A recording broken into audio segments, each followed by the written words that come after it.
ఇయాల కాంగ్రెస్ పార్టీ కీలక మీటింగ్ రాష్ట్రానికి రానున్న కేసీ వేణుగోపాల్ నోవాటెల్ హోటల్లో ముఖ్య నేతలతో భేటీ కానున్న సీఎం రేవంత్ రెడ్డి మంత్రులు ఎంపీ అభ్యర్థులు ఇక సెగ్మెంట్ల వారీగా రిపోర్టు అందించనున్న సునీల్ కనుగోలు అని చెప్పేసి ఒక వార్త కనిపిస్తా ఉంది. మొత్తం మీద ఇవాళ ప్రధానంగా ఇప్పటికే ప్రకటించినటువంటి 14 సీట్లతో పాటు మరో 3 సీట్లు ఏవైతే కరీంనగర్ తర్వాత ఖమ్మం ఈ హైదరాబాద్కి సంబంధించి కూడా ఎవరెవరిని ఎంపిక చేయాలి తర్వాత ఎట్లా అని చెప్పేసి దానిపైన ప్రధానంగా ఇవాళ చర్చించినట్టుగా తెలుస్తూ ఉంది. అయితే ఈ 14 సీట్ల స్థానాల్లో కూడా ఎవరెవరు ఎక్కడ వీక్గా ఉన్నారు లేకపోతే ఎవరెవరు ఎక్కడ బలంగా ఉన్నారు దానికి ఏం చేయాలి దానికి సంబంధించి ఒక ప్రధానంగా దానిపైన కార్యాచరణ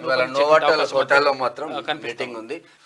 ఇక ఇవాళ కాంగ్రెస్ పార్టీ కీలక మీటింగ్ రాష్ట్రానికి రానున్న కేసీ వేణుగోపాల్ నోవాటెల్ హోటల్లో ముఖ్య నేతలతో భేటీ కానున్న సీఎం రేవంత్ రెడ్డి మంత్రులు ఎంపీ అభ్యర్థులు ఇక సెగ్మెంట్ల వారీగా రిపోర్టు అందించనున్న సునీల్ కనుగోలు అని చెప్పేసి ఒక వార్త కనిపిస్తా ఉంది. మొత్తం మీద ఇవాళ ప్రధానంగా ఇప్పటికే ప్రకటించినటువంటి 14 సీట్లతో పాటు మరో 3 సీట్లు ఏవైతే కరీంనగర్ తర్వాత ఖమ్మం ఈ హైదరాబాద్కి సంబంధించి కూడా ఎవరెవరిని ఎంపిక చేయాలి తర్వాత ఎట్లా అని చెప్పేసి దానిపైన ప్రధానంగా ఇవాళ చర్చించినట్టుగా తెలుస్తూ ఉంది.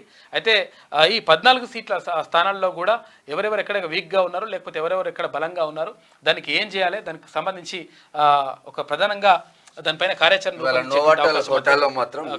ఉంది.